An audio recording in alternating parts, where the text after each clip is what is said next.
জামাতের আমিরের একটা বক্তব্যের কাউন্টার বক্তব্য দিয়েছেন পুবাইল থানার ওসি শেখ আমিরুল ইসলাম। সেই কারণে তাকে থানা থেকে প্রত্যাহার করা হয়েছে।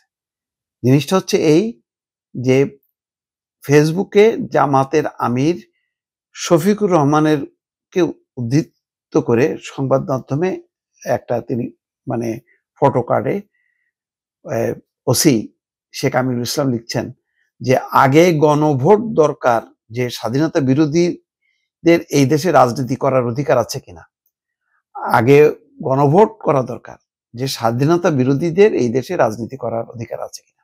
ওই যে বলছে যে মানে জুলাই সনদের পক্ষে আগে গণভোট করা দরকার, তো তিনি বলছেন যে আগে গণভোট করা দরকার, যে স্বাধীনতা বিরোধীদের এই দেশে রাজনীতি করার অধিকার আছে কিনা। এই কথা বলার পর প্রতিক্রিয়া হয়েছে।